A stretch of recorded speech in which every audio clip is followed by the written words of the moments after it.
I paid for my tuition every semester, and the only loan I had was $500, and I took that loan so I could get a $1,000 grant. I mean, it's laughable when you think about that now. $500 I wouldn't pay for someone's books for a year. State universities of New York have raised tuition $620 in 2009. It's like paying for books twice over rather than just once. $620 can be a lot of money for some people. We've had an increase in tuition. We've tried to really hold the line, but unfortunately, given the economy, we've done our very, very best to keep those costs in line. I think that if you work hard enough, I think that there should be money to back up most of your payment in your master's degree and PhD loan. And for the most part, there is. However, in our current times, in our recession, we're losing that funding. Without support, you're going to lose all these bright minds for the simple fact that they can't pay for it. It's become blatantly obvious that almost everybody needs a degree now, except not everyone can afford one, or they pay the repercussions of going to college for basically the rest of their life. And that just seems very unfair and uneven. President Obama can help work on the system by demanding extreme efficiency from our college systems. I don't think that colleges run efficiently enough. I think there's a lot of opportunities there that are not used.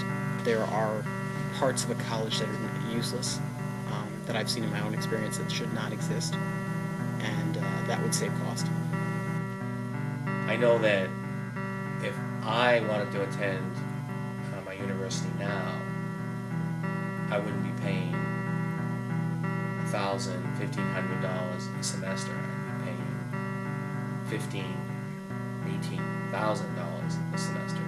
Pretty much what I paid to attend the university and graduate. I chose not to go to college because the prices are really high. I don't really have the money to go. I don't feel like paying off student loans for the rest of my life. If you look at the average debt that students have to pay back today, it's on average about $20,000. And given what students are making when they get out of school, it's certainly doable to pay back that debt. The loans that I have out right now are 10-year loans, and it probably will take me pretty close to 10 years to pay it all off. With the economy being the way it is right now, it is very difficult to find a job. And all the jobs that I would be qualified for when I get my degree, maybe at the most they might pay $20 an hour. I mean, and that is quite a lot, but it still isn't really nearly enough to pay off, the amount of money that I have.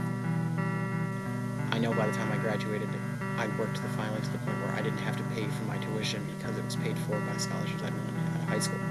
I'd applied for. I think that there should be a lot more of those, and I don't think that it should be specific to any one group, and I think that people from all over should be able to compete for it. I think that anybody should compete for it. If they ever want to go to college, they should be able to apply for enough scholarships to pay for it.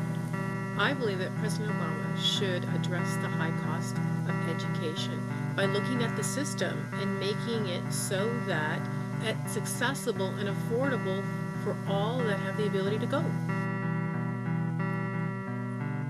America prospered tremendously with the GI Bill after World War II. It should be an important object lesson, and hopefully a model on what we do in the future years.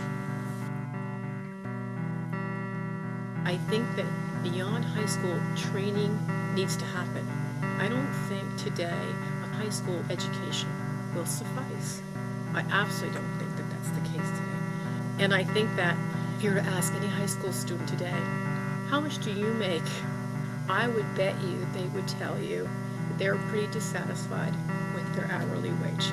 In retrospect, I kind of wish I hadn't gone to college, and I think I would have been better off getting an apprenticeship or just get a job right away. And then if I wanted to learn, to further my knowledge in English and history and science, then I could have either taken books out of the library or learned it online, and I would have saved a lot of money. I do wish that they didn't pressure so many people into going. And every year, I know a lot of colleges boast, we had the biggest applicant class ever. And that sounds like a really good thing that everyone's going to college, but having been there for a couple of years, I can say that a lot of people in college don't want to be there. A lot of people aren't that's what's right for them. And a lot of people probably shouldn't be there. And that's not to say anything to their merits, just maybe they would have been better off as in an apprenticeship, doing an internship somewhere, or just working. Private institutions cost 3 times what it costs to go to a public institution. It comes down to where will I be in the end, in the long run. Does going to a private university make it more worthwhile and make you more hireable or better prepared for the future? Or does a state or public university prepare you for the exact same thing? I have seen a number of students who have transferred from private colleges to a new state school because their circumstances have changed and they've had to pay for their education. I was very fortunate to pick a state school, and I would have recommended to everybody to go to a state school. Cut corners where you can. You don't have to cut corners in your education value, just the price tag. And the price tag's the most important part sometimes. But let me just stay with this one. You're going to graduate with $80,000 in debt. Have you stopped to think about what you're going to have to pay every month? Sometimes it's scary when I stop and realize how much I'm going to be just completely overwhelmed with debt. I won't have anywhere to turn, don't know what to do. I'm just so busy and focused on academics, on internships, on jobs. I don't have time to really look at my future because I have so much in front of me right now. I definitely think that President Obama should address the high cost of college, because if he doesn't, then either there's going to be a lot of uneducated people because they couldn't afford to go to college, or there are people that they can't afford to pay it back and they won't have a very good standard of living, and the economy is just going to get worse because they won't be spending anything, and everything they have is going to be going towards their loans. People need to be educated and better educated in order to participate and be good citizens. You cannot have a thriving economy unless you have well-educated people. And so I think it is so important that we really put our money in education if we expect our economy to be solid. I don't know what the overall answer is, to solving the cost of education.